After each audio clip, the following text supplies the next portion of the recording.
Hello, Ali Pitts here, and welcome to a Russian and Soviet movie podcast. I'm recording this in 2024, which is the centenary year of the release of the Yakov Protazanov sci-fi silent film Aelita, aka Aelita, Queen of Mars. So, I was already thinking it would be a great time to republish an episode about the film I originally recorded back in 2018 with the wonderful artist and podcaster Sarah Roberts, and then along came a couple of exhibitions featuring the work of artist Alexandra Exter, who contributed so much to the film's remarkable visual style, and that just confirmed for me that it was time to drop the episode back into your podcast feed. This re-release features music specially written for the film by the brilliant composer Juliet Merchant. I recorded an interview with Juliet recently, and I'm planning to publish that in the near future, so look out for that one. If you're listening to this before the 9th of November 2024, and you're within reach of Oxford in the UK, there will be a screening of the film at St Hilda's College, which Juliet will be providing live accompaniment for. If you're coming to this episode later, I'm afraid you've missed it, but do check out Juliet's website and her socials for news about her future live performances.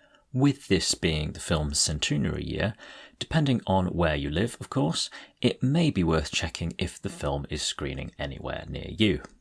A cursory check of a well-known search engine has revealed to me that the film is in fact screening in Chicago on the 20th of October.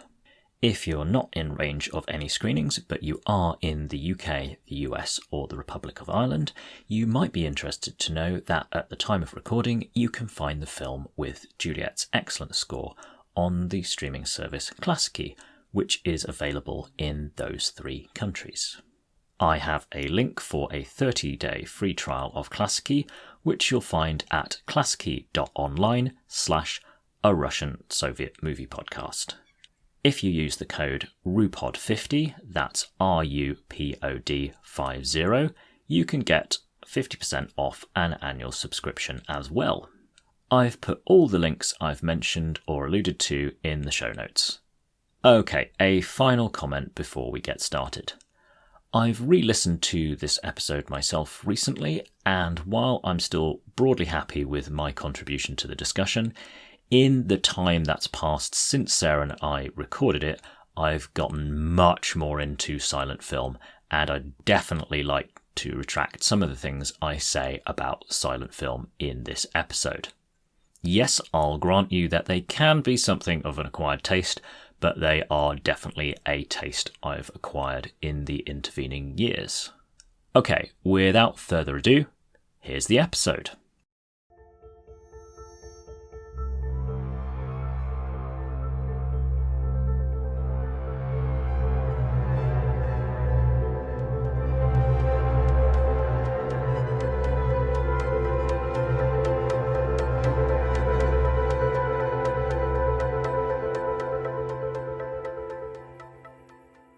Hi, my name's Ali, and this is the Russophiles Unite podcast, where we watch Russian films and films with a Russian connection. As always, I'm joined by a guest, and today my guest is Sarah. Hi, Sarah. Hi. Good to have you on the show. Sarah, could you tell the listeners a little bit about yourself? Sure. I am a visual artist based in California. I do mainly watercolor paintings, figurative and abstract, and I co-host a podcast with Joel and Aaron called Please Don't Send Me Into Outer Space. Which, as the name suggests, is mainly a sci-fi podcast, but you also do fantasy as well, that's right? Yeah, it's a sci-fi fantasy one, and we do something similar where we watch a movie and discuss it afterwards. Cool. Well, this one actually kind of, the one we're watching today, kind of intersects the two, like, sci-fi and art, but I'll kind of return to that a bit later, maybe. So the film we're watching today is called Aelita, Queen of Mars, or just Aelita, I think was what it was just called in Russian, and I think maybe they added the Queen of Mars bit to make it sound more exciting for like non-Russian audiences. I'm totally making that up. I have no idea. It sounds right to me. I don't know. Yeah. Yeah, and I kind of want to pronounce it like Aelita, Queen of Mars, in a really melodramatic, like 1950s sci-fi way. But it's not 1950s sci-fi, it's much older than that. It's from the 1920s, 1924, so, which obviously means it's a silent film, so it's the first silent film we're doing on here. Oh, that's great. Yeah. I double-checked the date, and I was like, wait a minute, the 20s? Like, that's gonna be really cool. Yeah. Well, let's hope so. I haven't seen a ton of silent films. How about you? Seen any? I've seen some. I've seen mostly comedies, like Buster Keaton and Chaplin and some other, like, just the ones you hear about, like the trip to the moon and stuff like that.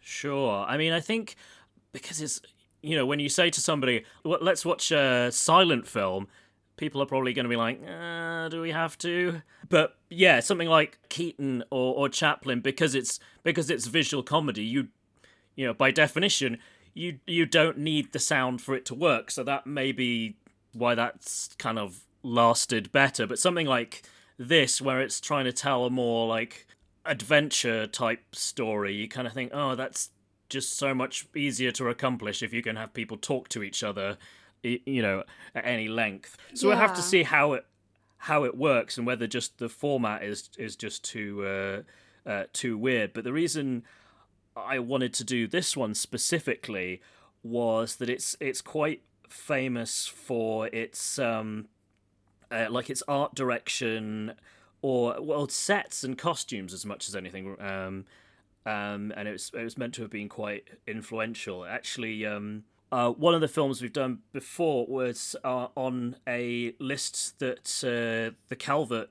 Journal did on best Soviet sci-fis, and the film we covered before was Through the Thorns to the Stars, and this one was also on there. So. But I originally heard of it because my wife mentioned that she'd watched it during her Russian degree course, and that it was kind of like one that I had to see because it was just really out there and bizarre. So yeah, we'll have to see whether it lives up to its billing. Oh, cool. So in terms of like the films that you've seen for Please Don't Send Me Into Outer Space, are there any ones that you watched from there that, because this is a film that I know nothing going into. Were there any that you watched on there where you knew nothing going into but were really surprised in either a good or maybe not so good way? Definitely. We usually try to throw in a random movie every once in a while, and that has given us some really terrible movies and some surprisingly good ones. I think sometimes that can actually improve it because you don't have any expectations of it. But yeah, we've watched some sci-fi movies that were really low budget but still well made. It's kind of whether or not the story and the visuals carry it. And yeah, we watched Stalker, and we found it really difficult. Yes, this is that's probably one of the only Russian-made films I've ever seen, but it's kind of embarrassing. Our episode on it, we didn't know what was going on at all, and I think that it's funny to look back on because I think we all still think about the movie from time to time because it's a movie that kind of stays with you. Which, is a sign of, good a good filmmaking. Movie, yeah. Yes. but that film does hurt your head. In fact, it's the first, perhaps ill-advisedly, it was the first film that we ever did on this show. So oh, great. Yeah, so I can relate to the kind of like, what is it that we're watching? Yeah, I think wasn't it Spencer that put you up to watching that one? Yes, it was. Okay. Yes, Spencer, for listeners who haven't heard the entire back catalogue, he was my guest on the episode on Tsar, so go and check that out in the episode feed. Sorry, shameless plug there for my own show, okay. which you're already listening to, but never mind. Yeah, so Stalker was like a prize. I'm not sure whether to call it a hit with you, but certainly like one that stayed with you, as you said. Were there any others that were kind of like, that spring to mind that were like, didn't know anything about them going in, but, you know, would really recommend to people? Yeah, we did one fairly early on that I think was really good. I think it might be one of our first episodes. But, Oh, what was the film called? It was called LFO. Oh, okay. We knew nothing about that going into it. I think we may have picked it at random, and it's a movie about a man who has the ability to hypnotize people through sound. And it's really like low budget, but it's interesting. That's one I remember too a lot. It's one that stuck with me as well, that we didn't really know anything about going into it. And it was a foreign movie too. I think it might have been in German, or I'm trying to find out what language it was in. And sometimes the nice thing about those films is that if they don't have recognizable actors, then sometimes it's easier and quicker to kind of bypass the fact that it's somebody that you know, and you suspend your disbelief quicker rather than going, oh, it's Brad Pitt looking very right. Brad Pitt-like. Yeah, Brad definitely. Pittish, yeah. It was a Swedish film, it turns out. Okay. But it was good. It was interesting, and we knew nothing about it. And then there were some that were older. I think we may have only done like one silent film on ours so far.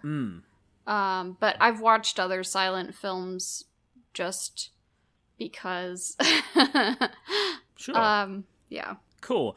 Well, we should probably go and watch the film, but as we do at this stage in the show every time, we speak a little bit of Russian, and the word that we say is "поехали," and we say that because it is what Yuri Gagarin said when he was blasting off to become the first man in space, although not the first man on Mars, because we still haven't done that yet. Never mind. Okay, so 1, 2, 3.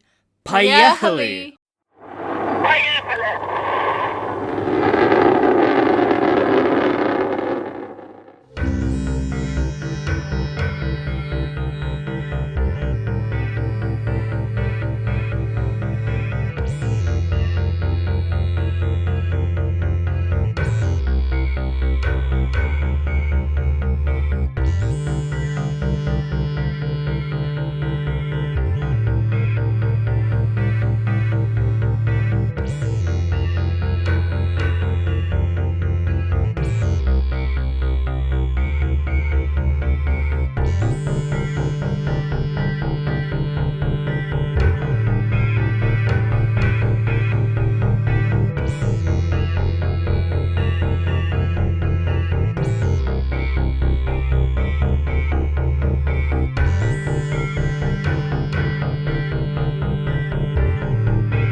And we're back. We have just watched Aelita, directed by Yakov Protazanov.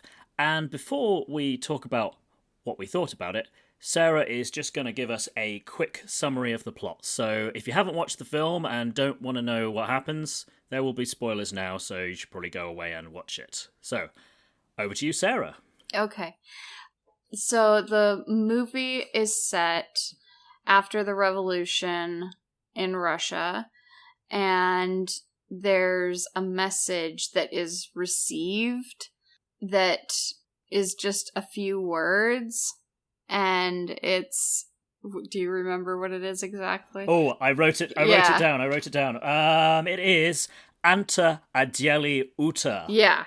Obviously, being a silent film, nobody says it, so we don't know how it's supposed to be pronounced, where the accents are. But yes, it's something like that. So it's not quite, what is it, Klato something Niktor from Day the Earth Stood Still, but it's something along those lines. It's made-up alien language. Right. So yes, they receive this mysterious... transmission. Yes. From the Red Planet. So and scientists, engineers trying to figure it out, trying to understand its meaning. And then this man, it's basically, he's the main character, is an engineer, question mark? Yes. Yeah, and scientist, yeah.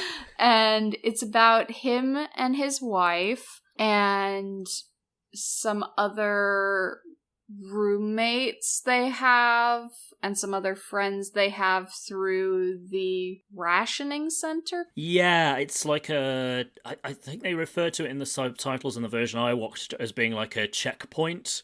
Right. Because it's set right at the end of, or just after the end of the Russian Civil War, so it's like late 1921. So I'm guessing this was because obviously like the Reds controlled different bits of Russia and the Whites controlled other bits as the war went around. Presumably they used checkpoints and stuff to, make sure that people weren't going where they didn't want them to. So that's what I guess that was about. Okay. So they it's kind of a funny movie because the plot is sort of about this man who is hoping to be able to make a spaceship and go to Mars, but it's also sort of propaganda. Oh, yes, it's propaganda with a capital P, yeah. There's no sort of about it. It's pretty full on in places. Yeah, sometimes I understate things. That's one of my problems. That's all right. That's all right. I mean, the British are famous for being the country of understatement, so, I'm not really one to talk. So it's propaganda, and it's also kind of a comedy, the way silent films that were made in America sort of were at the time as well. There's some comedic moments where there's some physical comedy, there's some mistaken identity sort of stuff, but the movie basically goes down one storyline that you think is happening and then changes course. Did you want me to go beat by beat into that, or? You don't necessarily have to go into like all the little tiny tangents, but like what's the main through line, and then what are kind of like the amendments, some of the subplots. Yeah, because we've got a lot of characters in this movie. Yeah. So you see on Mars, there's a moment where they sort of say, maybe there are people on Mars thinking about us right now. And then on Mars, they show you the queen and the royal subjects and the king, and sort of with spectacular costumes. And they're being compared sort of to the aristocracy that existed in Russia too. They Sure, do that yeah. comparison of it, and then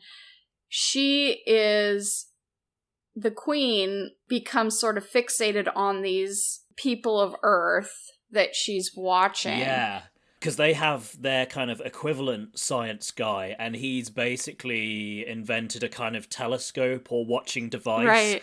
and that allows them to look down at Earth and even spy on a particular point. So you have her looking through this telescope and seeing Los, who is the main Russian scientist guy, and his wife Natasha kissing on a balcony, and she's kind of like, Right. that's interesting. Right. So she then sort of begins to fall for him, Los. And throughout the story on Earth, Los is jealous of his wife. His wife has been interacting with someone at the rationing center or the checkpoint, and she doesn't seem interested in this man, but he's sort of making passes at her. And oh yeah, majorly again, so. Understatement. Yeah. I mean, I think he's a Soviet official, but it's clear he's a member of like the former like middle class pre-revolution, or bourgeoisie, right. as the Soviets would call it. But he's managed to secure himself a government job. But he's a bit of a naughty boy. Yeah. He has more than other people do, and he's trying to get away with sort of having the luxuries that he used to enjoy. So he's Sure. And he keeps hitting on Los's wife, Natasha. Is her name Natasha? Yeah. Yeah, Natasha. And she has this really eerie appearance in this movie. Her eyes are almost like white or see-through. I don't know if it looked that way for you, but... No, it totally did. There was one particular shot where she was on the phone and it almost looked... Yeah, I think that was partly like the copy we watched, because I found like there's a bunch of different versions on YouTube, and some of them admittedly were sharper than the one that we watched. Right. But even on the sharper ones, which I had a quick look at, yeah, she does have almost like translucent eyes. So I'm guessing they must have been like a really like pale like blue gray or something in real life. I mean, I have no idea, but right. Yes. So she has, as you say, very striking. Yeah. And there's a couple of moments in the movie where she seems almost like unnatural. Like her appearance almost seems like a ghost or I don't know what, but yeah. She is trying to refuse this guy who keeps making passes at her. But it seems like they're carrying on a friendship anyway. And her husband is just getting like more and more insecure and jealous. Oh yeah, majorly so. Yeah, he's devastated. He keeps thinking that they're just showing his... I mean, it's a silent film, so you're seeing his reactions visually, but he really makes you see visually how upset he is. Yeah. And then basically the story we go down is that he leaves her for 6 months and is working on a job for the government, basically. The government, yeah. That's what I was thinking. And then during that time, this other man is still interacting with her. She's very upset because he's left. And from that point, you're seeing the Martians as well. And on Mars, this very, like, modernist, like, Bauhaus kind of cubist-looking place. The queen kills the king around this point. Is that right? I don't think she doesn't do it. It's... Yeah, there's actually I think it's like an advisor or someone who gets killed, and I think the king is later on in the story. Yeah. But yeah, there's kind of intrigues and her wanting to have more power, and the king, who's called Tuskub, or ruler, is saying you can reign, but you're not going to rule. I think she's meant to be his daughter. Oh, really? But she's also queen as well. I could be wrong about that, so just edit this out. No, That's sure. not the case, but yeah, there's some sort of slightly odd setup there. Yeah, and so they have a council and stuff, but you also see the treatment of the Martian aristocracy, how they respond and how they act with their underclass workers. Yeah. Well, could you mention about that? Sure. What's going on there? Of course. And at this point, she's sort of fixated on the Earthman that she's been watching, but they decide that a third of their workers are going to just be put into a refrigerator and underground. Yeah, put in stasis, and you have this scene where they're sliding down these chutes unconscious and then being loaded into these pods, and I'm kind of wow, that's not very ethical. Yeah, they definitely make the royals seem like they don't care about the human life at all in the lower class. And they make a decision across the board, regardless of circumstance, that the workers, many workers, are going to be put into refrigeration or stasis. Until they're needed again, yeah. Right, until they need to reactivate them for their own purposes, yeah. But they don't care about their lives those lives at all. No. And that's right. So at this point, I think this is when on Earth the husband comes home. Yeah. There've been a couple of letters back and forth, but the wife wanted to write him a letter that she decided not to, about just wondering if he was going to come back, or that it's been so long and she hasn't heard from him. Yeah, or he's hardly contacted her at all over that period, right. And that's kind of upset her, which, fair enough. Right. I think if I didn't write to my wife, or my wife didn't write to me for that long and we were apart, it would be kind of what gives? Yeah, exactly. Yeah. Even no matter what year it was. Yeah. Right. You understand communication links in post-Civil War Soviet Union are not great, but they're still making an effort in good faith. Right. I was just so busy with work. It's, building the proletarian state is hard. It takes up, most of your day. Yeah, and the man who has been interacting with her is pulling off more. He's kind of he's written falsified documents to get extra rations that other people don't have. Oh, I like how they use real chocolate as a way. They use real chocolate to give to the girls, and he is still trying to be with Losses. Is that how it's pronounced? Loss? I'm guessing, yeah. He's still trying to be with Natasha, and she's refusing him. Yeah. And then he comes home, and he sees this, you see these, silhouettes, shadows on the wall, and it looks like she's kissed a man. Yeah. And he just loses it, and throws everything on the ground, and she comes down the stairs and he shoots at her. Yeah. And from this point, you see kind of a funeral, and her body, and I was just thinking, well, I guess she's dead. Yeah. Like, this was my experience of it. Wow, he killed his wife just now. Yes. And oh, but she did did go to that illegal sort of aristocrat party, underground aristocrat party, which was very bad.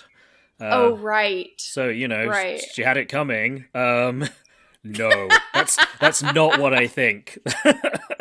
But I yes. like how they focused on the shoes, Oh, like the yeah. fancy shoes, and then called back to like how the underprivileged like were looking for something to put together as a shoe. Yeah, and she thinks about that and kind of thinks, oh, yeah. I shouldn't be with these, you know, hoity-toity people who are, you know, going against the glorious new regime. Right. I thought that was Right. quite effective, though, because it is, you know, it is kind of a fair point. You've got all of these people with all this money, you know, right down the road from people who are really, really struggling. Right. Yeah, it does. That's still something that people can compare today. Oh, yeah, You know, definitely. basic human needs that Yeah. aren't being met versus these people living this opulent lifestyle with Yeah. everything. Yeah. And so we think, yeah, we're just at this point seeing her funeral, and the man that was their friend with the beard, do you remember what his character's name was? Yes, it's Spiridonov, and he's actually played by the same actor who plays Loss. I didn't realize that I was until like, later. yeah, I was kind of like, hang on, and then, yes. So, yeah, Loss assumes Spiridonov's identity because Spiridonov has fled the country, has just left. Right. He's left Russia, which is very convenient. Yeah. So he sort of comes back into his home and interacts with his friends as this other man. Yeah. And truthfully, I had no idea it was him. Yeah. Until later. But so he's interacting with them, and he gets the plans for the spaceship, and he starts to work on this trip to Mars that he's going to take. And he kind of seems business as usual, even though his wife has just been killed. Yeah. And by he's him. a murderer. Yeah. Murderer. Yeah. And then who is this man? The detective that's Oh, yeah. like follow. Oh, yes. That's one of the subplots. Yes. Right. They suspect that he murdered the woman. They don't suspect that it's him, Loss, but they suspect that he killed her because of a glove they found. Yeah. And the funny thing with the detective is it isn't like as straightforward and simple as he's a policeman looking for him. He's this guy who's an amateur detective who earlier on in the film we see like going to the police chief and saying, I want to be a detective, I want to work for you. Yeah. And the police chief is like, no, I've told you like 3 times already, you don't have what it takes. Go away, leave us alone. You're not cut out for this. Yeah, exactly. Stop trying. Yeah. It's just like, but it's my dream. So he just goes and does some like vigilante detectiving, if that's even a thing. Yeah. So he's doing his amateur sleuthing thing, and we also have another like sort of subplot character who's along for the ride, who's, you know, very important on Mars. That's right. Do you mean simultaneously on Mars there's another side character, or when they get to Mars? On Earth there's another side character who we've kind of been introduced to, who ends up going along with Lost to Mars. That's right. Is he one of the roommates, or is he just someone that they know? He's just someone that they know who just happens to be in the city. As far as I could tell, who's just like passed through Moscow like after the fighting, and he's like a recently discharged soldier. He's called Gusev, and yeah, he's kind of like really committed revolutionary fighter. Yeah. he's kind of an activist and really involved in the movement. Personally, he cares a lot about moving the people. Yeah. And he's not just some guy who just got drafted in because it's like, you're a man of the right age, get in the Red Army. He's right. He's really up for it. So at this point, they basically make the journey to Mars. And as soon as they get there, it's like they have the telescope on Mars that they can see basically everything from there. Yeah. And they know where the ship is going to land, and they're just right there when they open the door, like at Mars. Yeah. They look through this really everything is very sculptural on the Martian planet, but the telescope is like this, has these like metal spines coming off of it like a whisk or something. Yeah. And when they arrive, the Queen is right away. They do the reveal of identity, I think, before that. Yes. Is that right?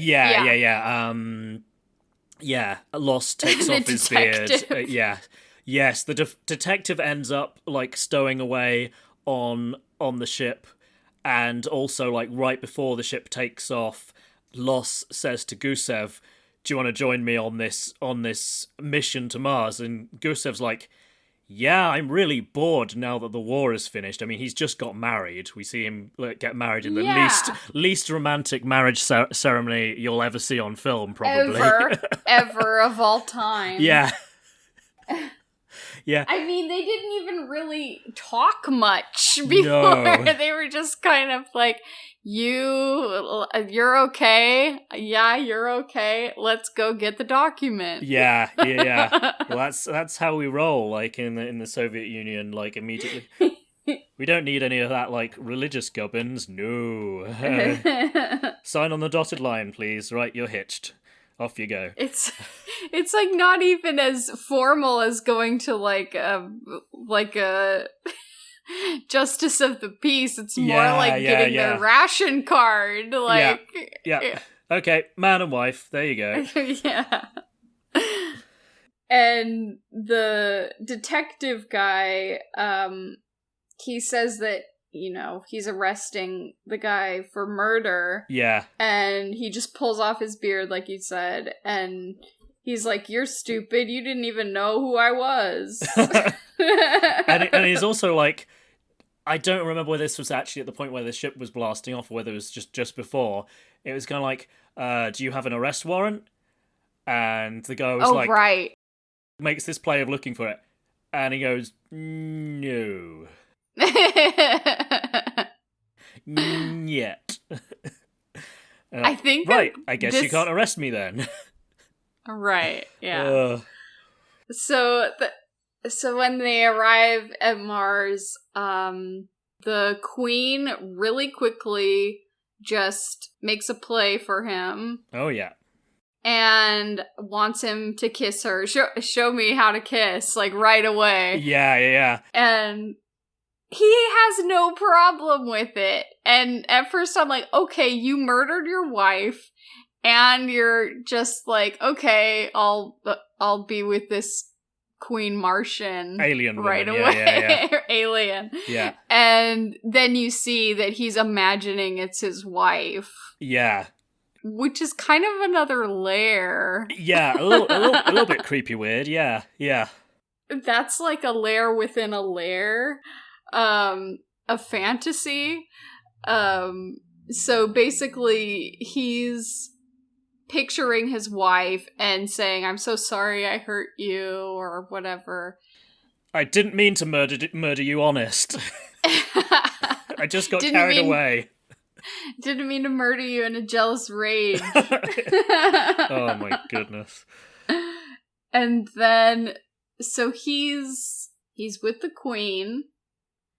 And they tell the Queen, right? They start to get the Queen educated about the cause. Yes. About their cause and how Mars can be improved. because the workers need to be liberated and they need to share the wealth. And it's kind of funny because at this point I don't know if you know this, but I lived in China when I was younger. No. With my family, and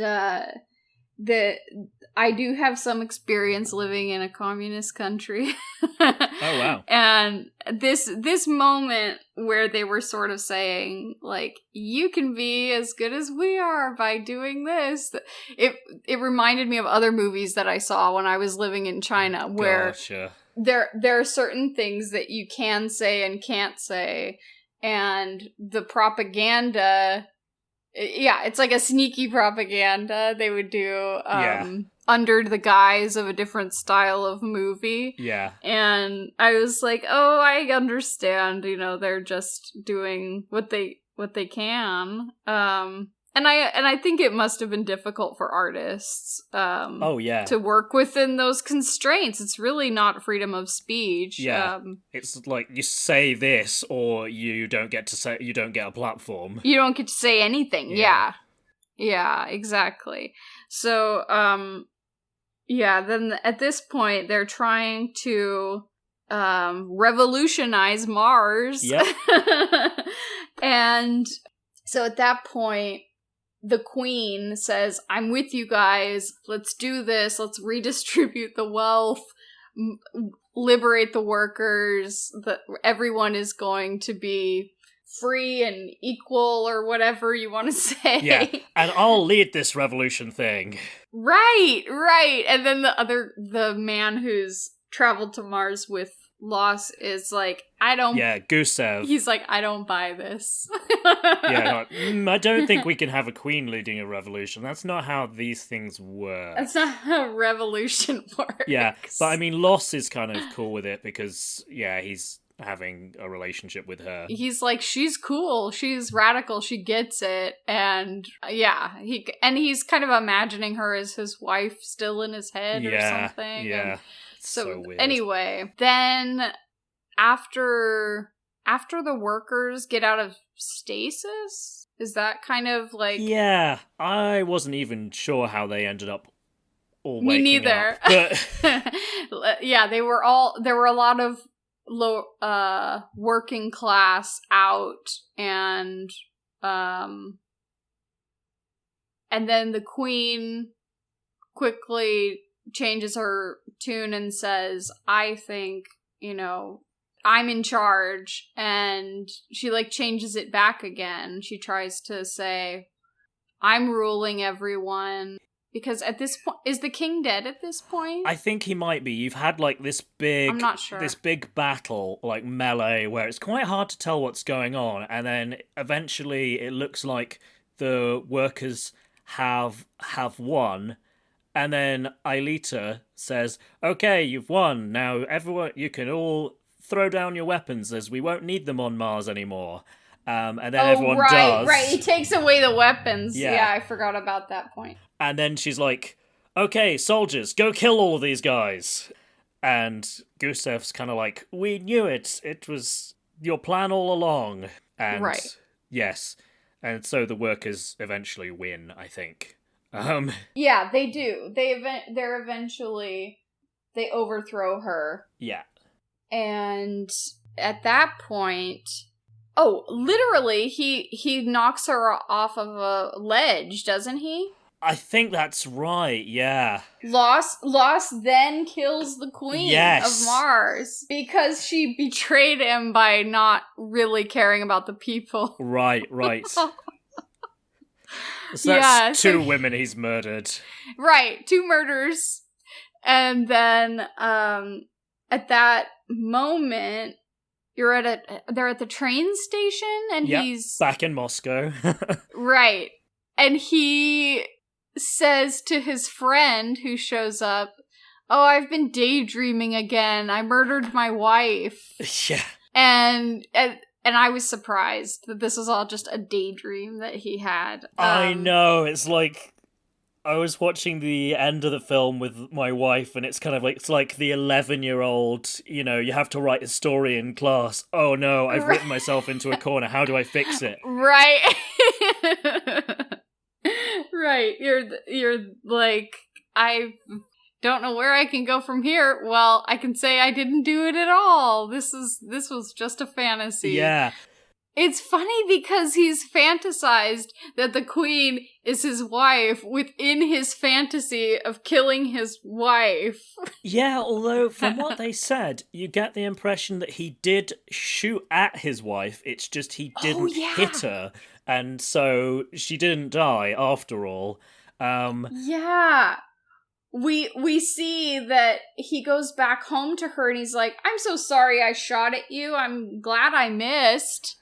Well, that's all right then. All happy families. Yeah, that is crazy that was the moment where reality stopped. Yeah. It wasn't like the whole like shooting his wife thing was like part of the fantasy. No, that was real. It was just the whole dying bit. Yeah, I know. And that's basically it for the movie. Although we do see Gusev goes off on a train with Masha, his new wife, to go to the Far East. Right. To, presumably continue the workers' struggle over there. So yeah, that's the movie. They do seem happy at the end. Oh, yeah. But you're kind of thinking, oh my gosh, they're having some issues. I don't think it's necessarily happy ever after. No. At least, from a contemporary reading. So, I mean, probably listeners will have like a fair idea just from the way that we've been talking about the movie, like our feelings about it, but would you say you liked it? Yeah, I did like it. I thought that it was I think it was an artistic challenge for the people who made it, and I think that working within the confines of what you're allowed to say and not allowed to say, that they really did express themselves. I know that maybe since it's a propaganda type of movie, it must have been difficult. Yeah, like, just to hammer, no pun intended, well, pun kind of intended, there is literally a bit towards the end of the movie where you see someone, like, mashing out a sickle with a hammer, right. And then he puts the sickle down and then kind of lays the hammer down on top of it, so you get the hammer and sickle emblem, and it's just like, okay, we get it. Yeah, they really do. The Soviet Union is cool in you guys' head, and we should be totally on board with that. We know, we got it. Workers of the world unite, blah, blah, blah. Right. That part I could have done without. I mean, yes. Visually, that part where they're hammering out the sickle, they've done that like in reverse, and it does look kind of cool. Oh, is that how they did it, do you think? Yeah. Gotcha. I do. But it looks cool. Yeah, it's a cool image. It's just like it's you're like, so this on the nose. Yeah. Exactly. It doesn't give you room to perceive what you want to from it. It's just like, this is what we want you to know. Yeah.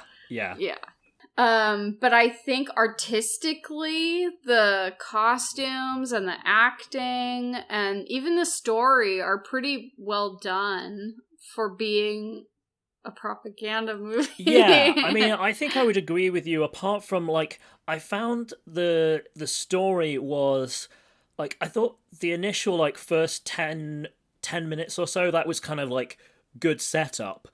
And then for kind of 40 minutes, or, even 50 minutes or thereabouts, you have, like, lots of meandering about and all these kind of, like, subplots and characters that they're introducing. And it's not that it's incredibly hard to follow, but there's just an awful lot going on, and you're kind of like, right, okay, why is this important? And then, it gets to Mars at the end, and then it's kind of exciting again, but you've kind of, at least the way I felt, is that it's kind of a chore for for quite a bit until you get back to the kind of the Mars stuff. That's true. But it seems that they kind of had different stories going on at the same time, and some of it was extraneous, that it was just sort of and there were other shorter cuts, I think, on YouTube. Yeah. And it makes me wonder, like, what those had in them, if they cut down some of the pedestrian stuff of their daily life in Russia. I had a quick look at it, and I wondered whether it was just that those versions were slightly sped up, that it was the same content, just everyone moving like faster. Uh-huh. Yeah, like the one we watched was like 1 hour and 50, and some of the other ones that you see are like 1 hour and 20, 1 hour and 25. Right. Also, the cut we watched wasn't, as we mentioned already, wasn't super clear, and there are like clearer versions out there, but unfortunately all the title cards are in Russian, so makes things a little bit tricky, and they're only kind of flashing up. So even like with my level of Russian, I had to have paused it just to actually make sure I was actually reading them properly. So right. Yes. So yeah, different versions out there. Yeah, I mean, I agree with you. Like in terms of the sets, they were cool. I think especially the sets, actually. I do too. I think they were amazing. Yeah, which for a movie that's nearly 100 years old, I mean, they're clearly sets. No one's going to be like, mistaking those for landscapes. But yeah, they just look amazing. The angles and like the textures and I guess the perspectives and stuff, and the way that they make these rooms look really huge. They did a really good job. They made it multi-dimensional space. Yeah. That worked, and you could tell that it wasn't, some of it could have been a facade, but some of it was really built well, and very architectural and interesting and creative. And I actually hadn't heard of this style, which I'm kind of, shame on me, I'm an artist. But the style they said it was online is, let's see. Would it be constructivist? Yes, constructivism. Yeah, that was super popular in the first decade of the Soviet Union, and then later on you get more into what's sometimes referred to as Stalinist Gothic. Right. Which also, despite its associations, produced some cool buildings. But yeah, constructivism is more interesting and more unique, because as the name implies, Stalinist Gothic is kind of I don't even know whether that term was used contemporarily in the Soviet Union. I suspect not, but that's what it tends to be referred to now. Is that stuff kind of harks back to medieval Gothic churches, but just with hammers and sickles everywhere. It's kind of that sort of ornate thing, and not the sort of clean lines and sharp angles that you've got with constructivism. Again, I'm not an architect, but it's a cool visual style. I would love to go there and see buildings that look like this if they're still standing. I just thought that was amazing looking. Yeah, I mean, I think the years haven't been particularly kind to constructivist buildings, but there are still a few about. I mean, I'm trying to remember the name of those, and whether it strictly falls within constructivism, but there's this, it's bugging me that I can't remember what it's called, but there's this sort of small round house just in the center of Moscow it's almost like a short squat lighthouse. Never mind, I can put it in the show notes. Is it the Workers Club? No, it's meant to be. Oh, there we go. It's the Melnikov house. Oh, cool. Because it's meant to be either an individual or a small social group living space, and it's all circular. I'm not doing a very good job of describing it, but it's kind of cool. So cool. That is so cool. Yeah. And what about the costumes? Because they were incredible. They're super out there. Just watching it with Carrie, I was joking that all of the doors in the kind of Martian palace are as wide and as tall as they are in order to accommodate everyone's, like, especially the women's spectacular headdresses that they have. Right. The headdresses, the skirts that have these, or pant legs that have these giant metallic spindles coming off of them. Yeah, it's almost like, Carrie said, it's almost like hammer pants, but like geometric. Exactly. Geometric hammer pants. That's so good. They're all the rage. Cubist. All the rage. Modernist cubist hammer pants. Yeah. And but they were so spectacular. Yeah. I feel like they were all made in a style where they could kind of just take them off and lay them down flat from the way the constructed, like, part of them looked. And they basically had these headpieces and just really amazing. The men had these kind of lucite looking kind of barrels around them for their armor.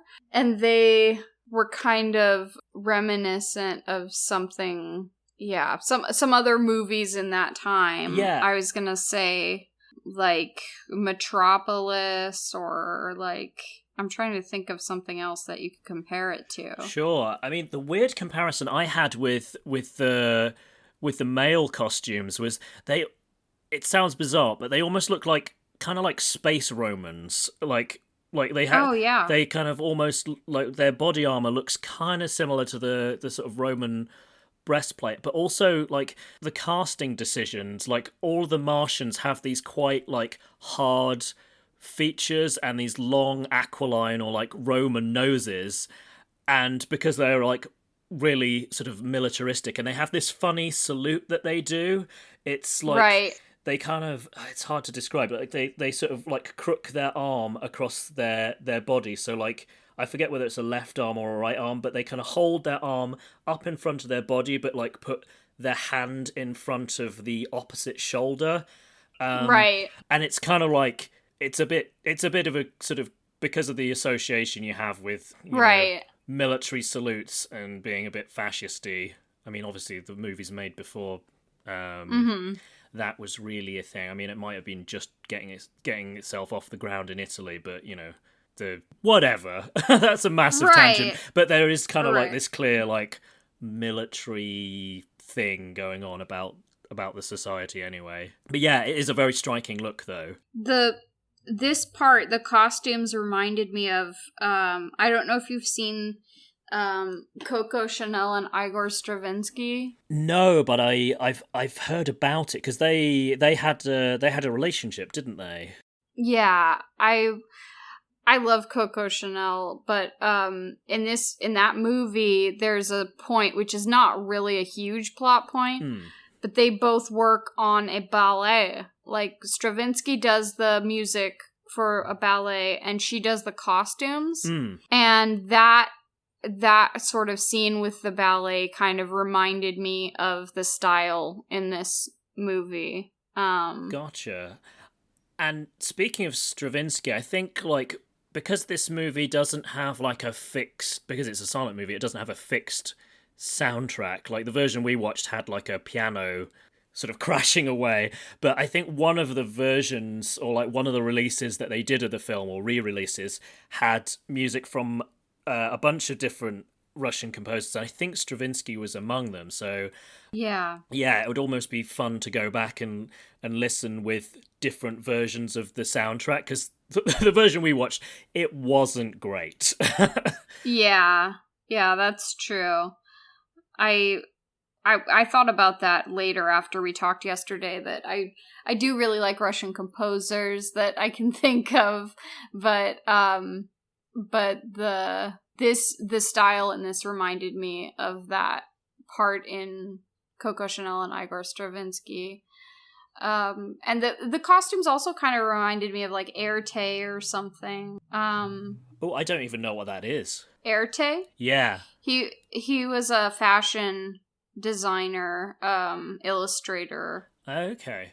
And I think he was more Deco period, but Gotcha, more okay. Deco movement. Yeah, which is a little bit later, isn't it? Like, I want to Let me say, see. like late 20s, early 30s. Oh, Yeah, it's sort of everything is drawn with sort of smooth lines, but also hard lines. The way these costumes were. yeah. It's very sharp and jaggedy, and I mean, like, Aelita's one of her headdresses, like, literally, she could poke your eye out. Oh yeah, the headdresses were great. Those kind of were more, that reminded me of like Man Ray or like the modernist sculpture type jewelry that Calder did, or but they were incredible for being their own thing at their own time in Russia with the style that they were using in this movie. I think they were super creative and amazing. Yeah, because I mean, it's as I've said, I found bits of watching the film kind of a chore just to get through, but I'm still glad I watched it because just some of the visuals were stuff I haven't seen elsewhere, you know, and it was kind of, yeah, the scenes on Mars, it's a bit hokey, and the revolutionary stuff is a bit like, yeah, we get it, but it's just cool to look at. It is. Yeah. That was really cool. And I even think that the main couple on Earth, that they had a really cool style about them. But they sort of seemed like, even though they were part of the movement, that they looked a little bit Hollywood for the time, and it's probably just because it was a movie and they were the leading stars.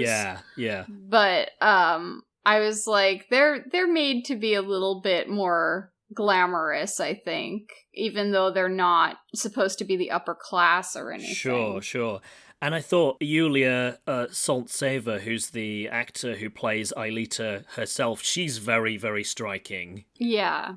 It actually turns out, like, this is just random trivia that I thought I'd insert. Well, she didn't act in a bunch more films, I don't think, but she did go on to become like a director. So she did documentary films in the 40s and then went into like cinematic, like drama films in the 50s and 60s, and, you know, had a pretty decent career by all accounts in directing, which, you know, considering there's not a bunch of women working as directors at that time period. I mean, there's still not as many as That's there amazing. should be. But yeah, Yeah. it's the fact she made the transition. So I'd definitely want to check out some of her movies like later on the podcast. So that was a cool thing to discover just in my like random research. Yeah. Whilst we're on the kind of the trivia, the guy who plays Gusev he's called Nikolai Batalov. I was like, Batalov, that's a name,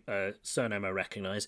And it turns out he's the uncle of another famous Russian actor called Alexei Batalov, who just died last year or the year before. But he was in... Oh, wow. Yeah, he was in Moscow Does Not Believe in Tears, which won, like, we covered it on the podcast earlier on, but that won the best foreign language picture Oscar for, I think it's 1980. And he was also in quite a few big Russian movies in like the late 50s, early 60s. So yeah, there's kind of like a family like acting connection there. So yes, you kind of have acting dynasties in Russia as well. So that was interesting, even though his character was probably like the hardest to connect to. I mean, he was kind of a fun character because we do have this. he's like every so often he'll whip out not a harmonica, an accordion, and start playing these songs. And he even, you know, on his trip to Mars, he brings his accordion along so that he can impress the Martian ladies with his skills. Despite the fact he's just got married, it was kind of ridiculous. Yeah, the relationships were kind of all over the place, and silly.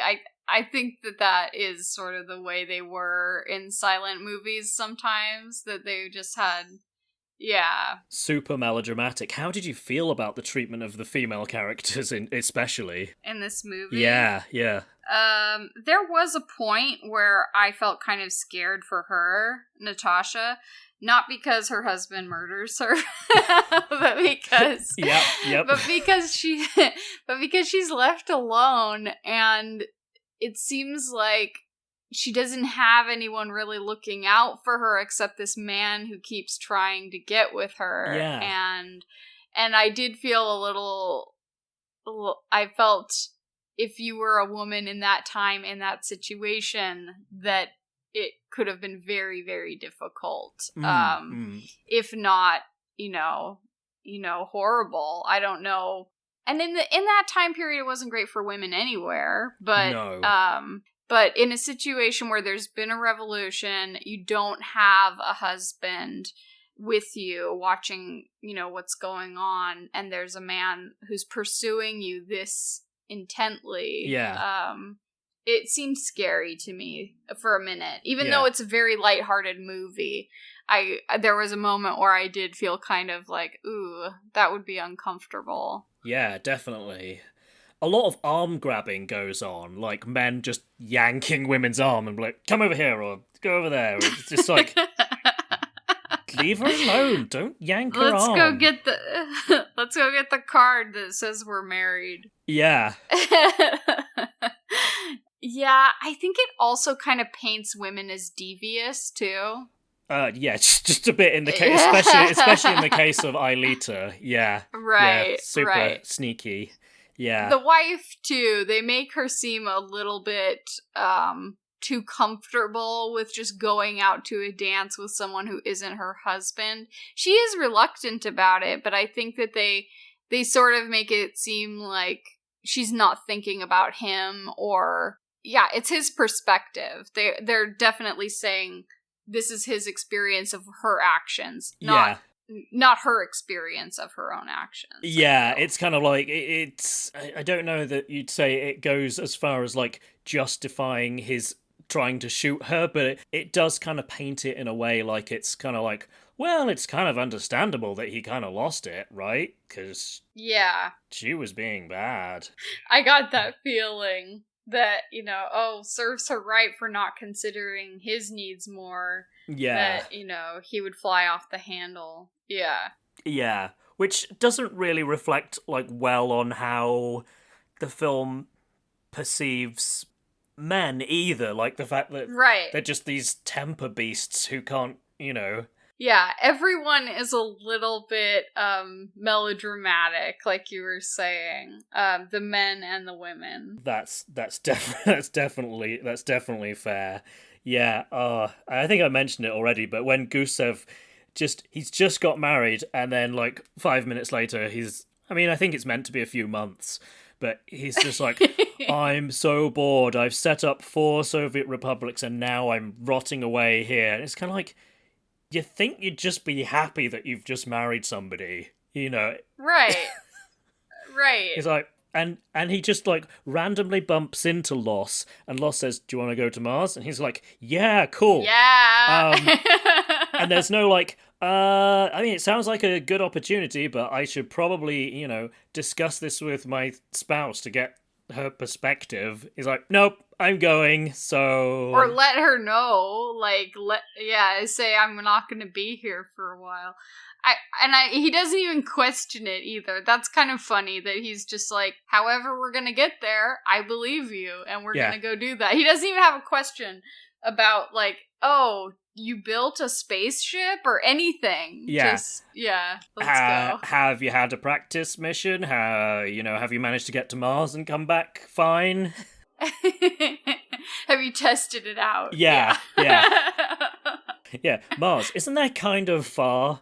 This is something we can do. Yeah, and the film almost portrays it like he builds a spaceship overnight, almost. Like, or like it's like 3 days. Like, right, okay, the blueprints worked, fine, no testing. I mean, I'm glad the movie wasn't any longer, but it was kind of like, oh my goodness. Right.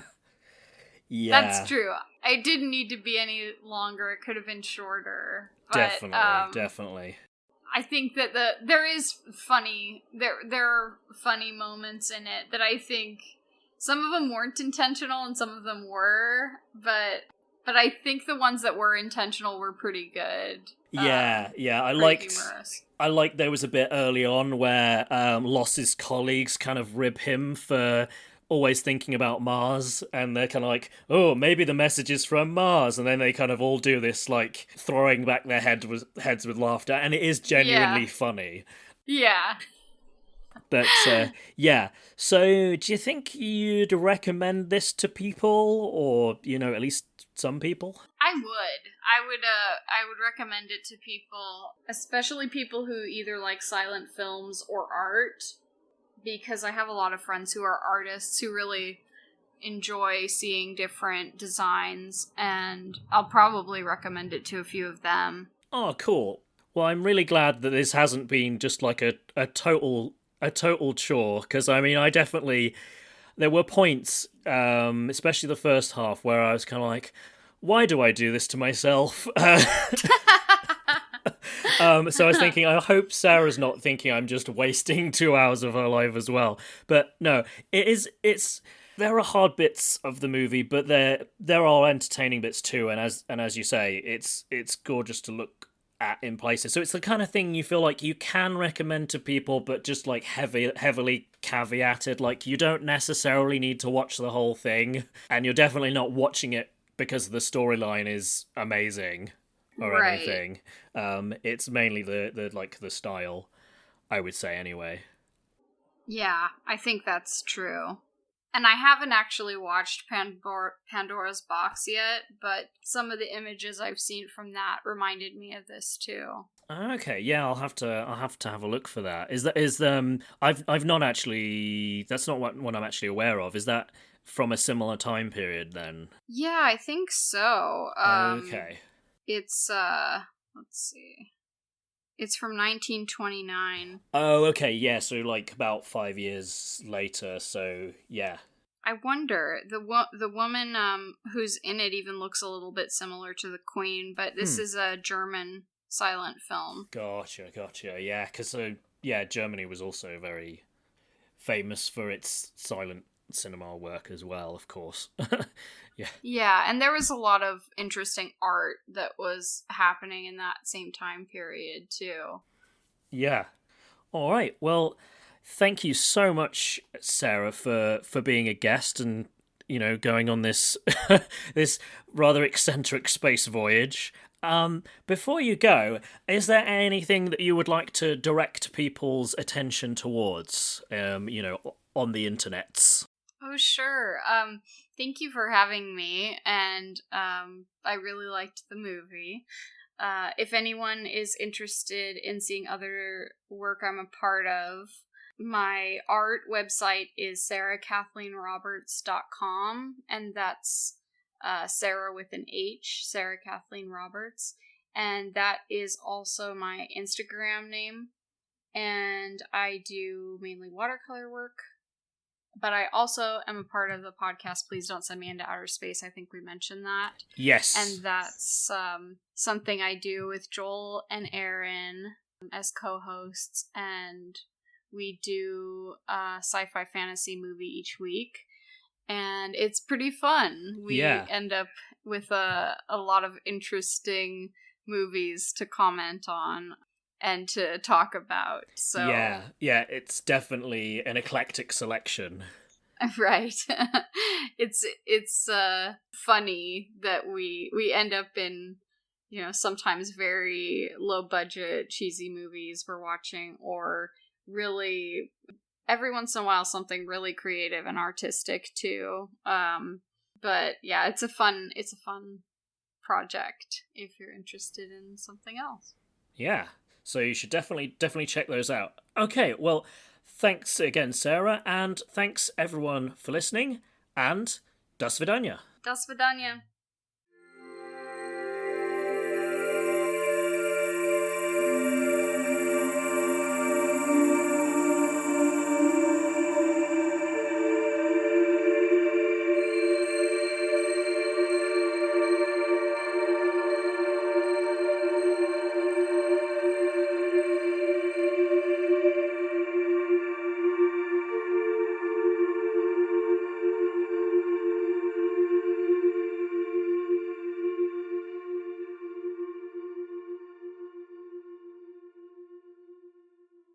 Hello again. I do hope you've enjoyed this rebroadcast episode. Before I go, here's a few recommendations I'd like to leave you with. First of all, if you're into abstract art, do please visit Sarah's website, which is sarahkathleenroberts.com. As Sarah and I briefly touched upon the star of the film, Yulia Solntseva's directing career, you may also enjoy Rachel Pronger's article about her. That's available to read on the Classici website, and it's also been read out loud on their podcast. If you'd like to hear more about Aelita, please do check out the episode our friends over at the Slavic Literature Pod recorded on the film. If you're interested in hearing me discuss another Soviet silent movie, I've been on The Top 100, Tim Coleman's podcast on the movies selected in the 2022 Sight and Sound Critics Poll as the greatest of all time. The film we talked about was Dziga Vertov's hugely celebrated and influential documentary/propaganda film, Man with a Movie Camera. And going outside of the USSR, but still talking about silent movies, I've also been on Sarah If Decker's show, Media Evil, a medieval pop culture podcast, to talk about Carl Theodor Dreyer's The Passion of Joan of Arc. If you'd like more silent movie recommendations from me, I have a list on Letterboxd that I add to from time to time. By the way, if you're on Letterboxd, please do give me a follow if you haven't already. My handle on there is ALLY_PITTS. As always, if you enjoy the show, please give it a positive rating or review wherever you get your podcasts. And please do let your fellow movie fan friends know about it too. I'd love to go back to releasing episodes more frequently, but the only way I can do that sustainably is by having a larger audience. I feel slightly uncomfortable being so blunt about it, but that's the way that it is. Okay, thanks again for listening. That's all from me, and here's some more of Juliet Merchant's wonderful score to play us out.